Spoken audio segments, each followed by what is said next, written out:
Welcome to Beyond the Balance Sheet, the podcast that helps advisors, clinical professionals, and affluent families understand the complexities of issues related to our mental, physical, and emotional well-being.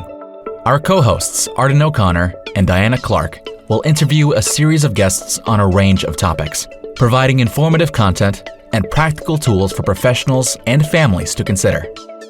Here are your hosts, Arden and Diana.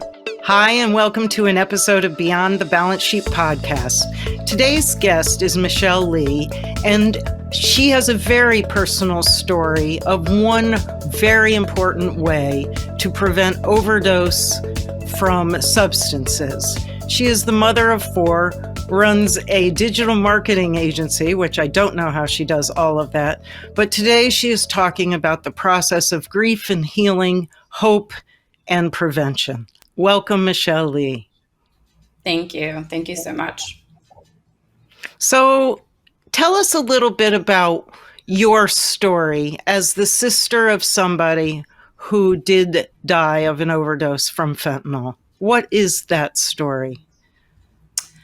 So before I kind of jump into the story of my brother, people who have been affected in this way would rather call it actually poisoning than overdose, because my brother passed away not knowing that the drugs that he consumed were laced by a drug dealer with fentanyl.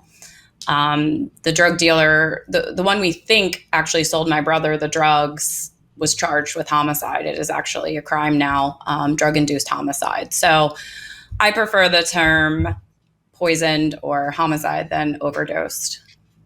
Okay. Because I will alter. The amount of drugs that my brother consumed was very minimal. So without the poison fentanyl being added to it by the drug dealer, my brother would not have passed away. Tell me a little bit about your brother. Who was he?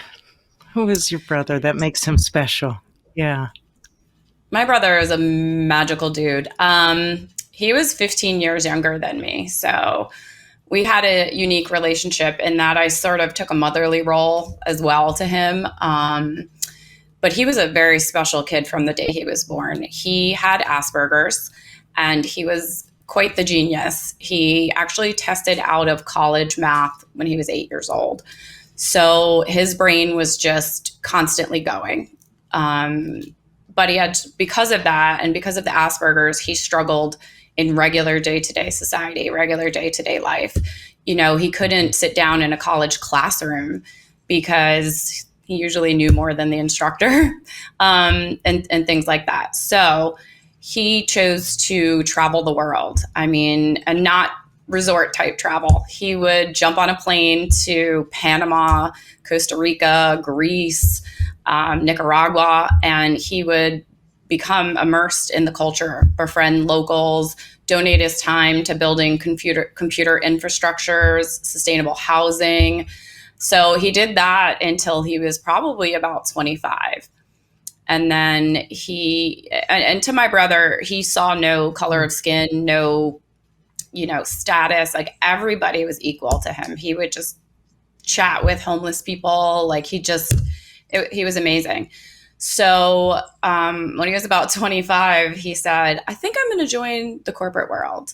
And I was like, that's not how it works, Joey. You can't just go out and get a job when you haven't worked. But lo and behold, he did. And he was making more money than me within a week, just because he was so smart.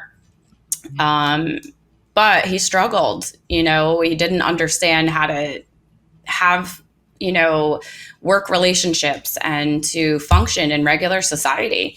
Someone who's a genius struggled to he lost his driver's license all the time, his cell phone, he didn't know how to function in regular life outside of jumping on a plane and exploring.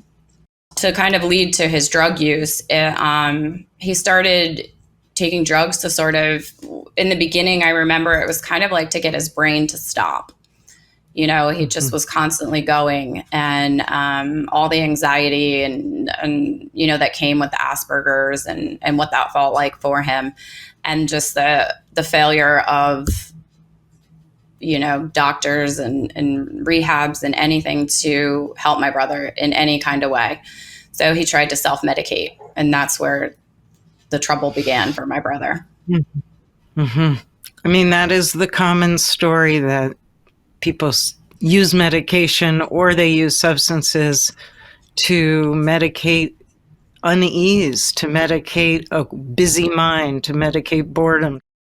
Did your brother actually have an addiction, or was this a really tragic poisoning that just happened? He did have an addiction. There was about a decade of pure struggle. And I believe it started from him trying to seek help for, mental health and Asperger's, and just the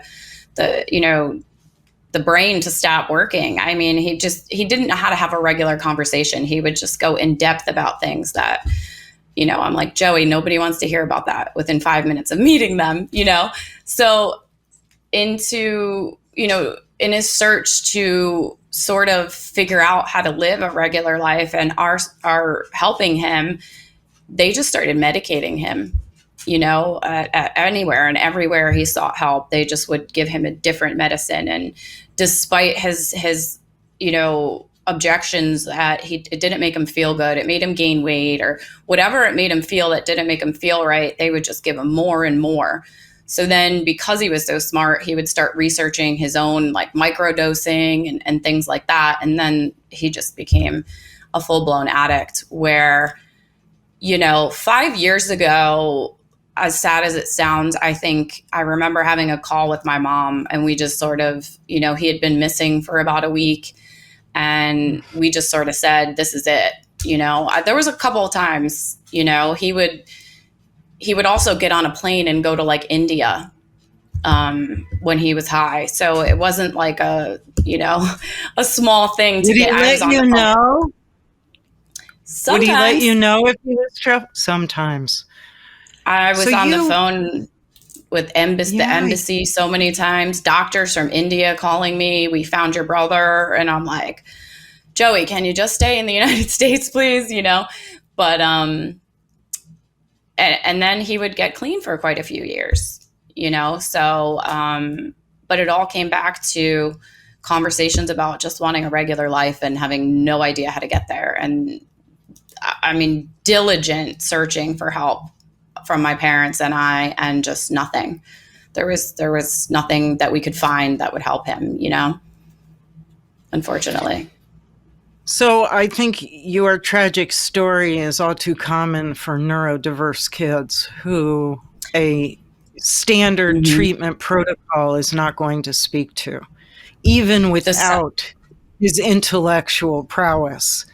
A simple treatment program wasn't going to work for him. No. And, the saddest thing about all of this is, like I said, 5 years ago, my mom and I, we had just accepted it and we were waiting for the call. But in the last few years, my brother had changed. He had cleaned himself up. He had sort of mastered it. He was working great, amazing corporate jobs. And the night he passed he was starting a new job that had told them they were going to be remote. And then the couple days before he was supposed to start, they said, oh, it's going to be in person. And that anxiety of, oh my God, I'm going to have to socialize with people. They're going to know I'm different, etc. He got off the phone with my mother and he sounded fine. And then he must have gone and bought marijuana or cocaine, whatever he bought. And then it was laced with fentanyl and he died. So it was unexpected. As much as there were years where he struggled with addiction, he had really, his email was like Joey Newleaf. And we truly, with all of us, never expected this and thought we had gotten past that point. And throughout this whole last year, I've met so many people. I just watched a viral thing on Instagram yesterday of a girl who just lost her 23-year-old brother. So this is not just addicts who are being poisoned with fentanyl. This is high school kids, middle school kids, grown professionals. My mentor knew a professional in, I think, her 50s. It is people smoking a joint to relax and dying because of these drugs being poisoned. It's terrifying. So what can we do? What can we do, all of us? I think the conversation needs to just start. There's a lot of conversations about COVID and testing and all of that, but fentanyl poisoning is the leading cause of death for 18 to 45-year-olds right now. And it is the most cause of death for Americans under 50, beating cancer, heart disease, accidents, everything. It is the reason people are dying in America right now, and nobody is talking about it. There's test strips out there that, some states are even deeming illegal and calling them drug paraphernalia. Most of the states have started to wake up. California, there's bars in California that are passing the strips out. College campuses need to be passing these strips out. Parents need to be realistic about their kids. Right now, a lot of the place you can get the testing strips are at these like needle collections or needle exchange programs. But this is not just addicts. These are kids with Asperger's who are smoking a joint to relax. These are college kids who are taking what they think is a Percocet to go to bed. We just need to get real and start the conversation about, how do we stay safe? This isn't the 70s anymore, unfortunately. So these fentanyl strips are not readily available, is what you're saying. If I were a mother and I were concerned about my son, where would I get them? You can actually get them on Amazon. So they are semi-available, depending on your state. You would have to look it up. You can go to like your state websites, your local websites, and kind of Google it and see what the laws are in your states. It's very few states where it's fully illegal. But Amazon has them. You can order test strips. There are places you can get them for free, if you can't afford. They are a little pricey on Amazon. But, there's no price tag on your child's safety. And it's hundreds of thousands. My brother is one of hundreds of thousands in 2021 that died from this. 30 from this drug dealer alone. And this was in Greenwich, Connecticut.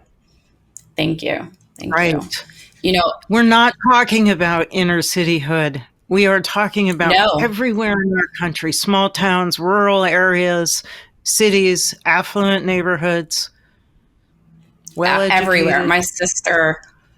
My sister's in Austin, Texas, and 4 kids from my niece's school just died. I mean, every person I speak to now knows somebody. And it used to be like, oh, I know someone that had COVID. Like now kids are dying, adults are it's in pills, marijuana, there's larger conversations that can stem from, mental health treatments and the legalization of marijuana. I mean, there's so many little rabbit holes that have to do with this. But in the meantime, getting these test strips, educating your kids. It's not like, back in my generation where our parents warned us that, one kid died out in California. Like these are kids everywhere dying instantly. It takes a pinpoint dot to kill someone. Pinpoint dot. That is a really powerful image. Mm-hmm. Yeah. And you can't see them. They are invisible to the eye. And recently, enough fentanyl to kill every American twice over was seized at our border. So one thing to know is that there is pharmaceutical fentanyl used in hospitals and stuff that's very effective for surgeries or pain. This is illicit fake fentanyl that's being created in China and brought over that drug dealers are using to make their drugs, quote unquote, better and more addictive. And they are killing people left and right with it. Michele, what didn't I ask you today? I think, talking about mental health and Asperger's and different diagnoses and the healthcare system and insurance system was a big part in us not being able to get my brother help. And I think, 30 days where he would spend in a rehab here or there provided my family like safety. knowing that he wasn't out there on the streets, that he could use again, it was like I could finally sleep.